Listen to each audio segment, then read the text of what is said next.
भाई ये जितना सिंपल दिख रहा है ना उतना है नहीं। पिछले एक हफ्ते से प्रैक्टिस कर रहा हूँ पर ये बजने का नाम ही नहीं ले रहा। लेकिन पता है मैंने हार क्यों नहीं मानी?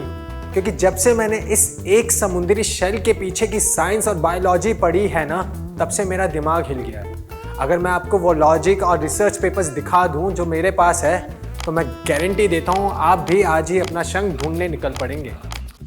सबसे पहले इसे एक पत्थर या शेल मत समझिए। ये नेचर का बनाया हुआ नेचुरल स्पीकर है। साइंस की भाषा में कहे तो इसका इंटरनल डिज़ाइन एक एक्सपोनेंशियल हॉर्न होता है। साइंटिस्ट ने पाया कि टर्बाइनला पायरम एक्चुअली में इसका साइंटिफिक नाम है। सिंपल लैंग्वेज में बोले तो ये एक मरीन स्नेल स्पीशीज है, एक समुद्री जीव जिसका हार्ड आउटर शेल ही हम शंख के रूप में यूज़ करते हैं। ये एक बायोलॉजिकल स्ट्रक्चर है जो लिविंग ऑर्गेनिज्म से बनाया होता है। इंडियन शंख की कैविटी एक परफेक्ट कॉनिकल शेप से एंड में एक फ्लेयर बनाती है। जब आप इसमें हवा फूंकते हो तो वो बिखरी हुई हवा एक वॉर्टेक्स यानी भंवर में बदल जाती है। इससे साउंड की इंटेंसिटी इतनी बढ़ जाती है कि ये आवाज़ कई किलोमीटर दूर तक ट्रेवल कर सकती है। ये वही इंजीनियरिंग है जो एक ट्रम्पेट या फ्रेंच हॉर्न में यूज़ होती है, पर हम इसे सदियों से यूज़ कर रहे हैं। अब एक ऐसी बात जो शायद अंधविश्वास लगे पर है हार्डकोर फिजिक्स। क्या शंख की आवाज़ बैक्टीरिया मार सकती है? तो आंसर है रेजोनेंट फ्रीक्वेंसी। फिजिक्स में हर चीज़ की अपनी एक फ्रीक्वेंसी होती है। अगर हम उस फ्रीक्वेंसी की साउंड जनरेट करें जो किसी वायरस या बैक्टीरिया की फ्रीक्वेंसी से मैच हो जाती है, तो वो वाइब्रेट होकर फट जाता है। 1928 में बर्लिन यूनिवर्सिटी की एक रिपोर्ट आई थी जिसमें कहा गया कि शंख की ध्वनि 1200 क्यूबिक फीट के एरिया में जर्म्स को डिस्ट्रॉय कर सकती है। It's like an invisible organic sanitiser for your atmosphere. पर असर सिर्फ बाहर नहीं, आपके दिमाग के अंदर भी होता है।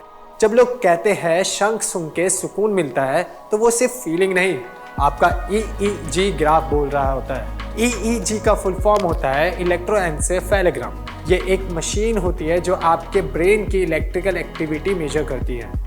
मतलब दिमाग किस स्टेट में है, स्ट्रेस, काम, फोकस, मेडिटेशन सब रिकॉर्ड हो सकता है। स्टडीज दिखाती है कि शंख की ध्वनि सुनते ही ब्रेन में अल्फा वेव्स बढ़ जाती है। ये वही स्टेट है जो डीप मेडिटेशन में मिलती है।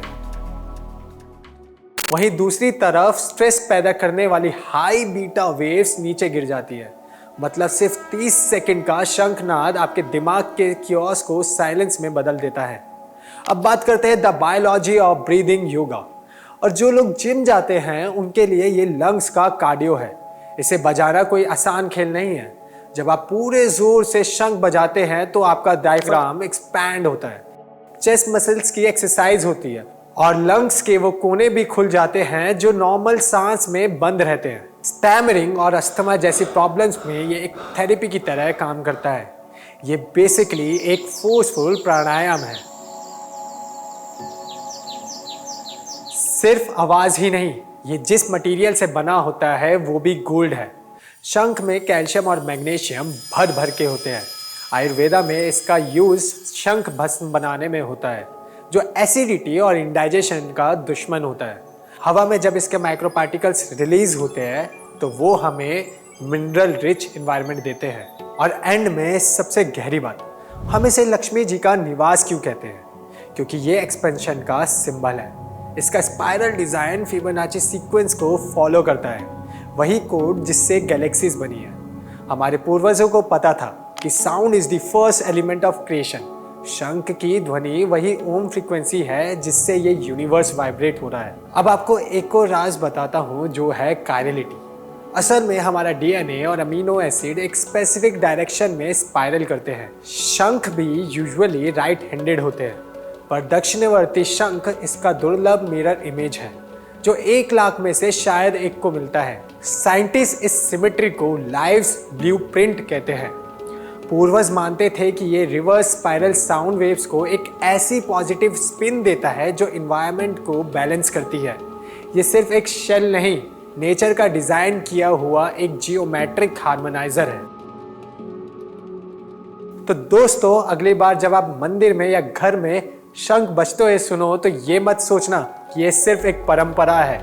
याद रखना, ये आपके एनवायरनमेंट को सैनिटाइज कर रहा है, आपके ब्रेन को रिलैक्स कर रहा है और आपकी बायोलॉजी को यूनिवर्स की फ्रीक्वेंसी से अलाइन कर रहा है। सनातन धर्म का हर एक रिचुअल साइंस की एक गहरी लैब है। हमें बस उस नजरिए से देखने की जरूरत है।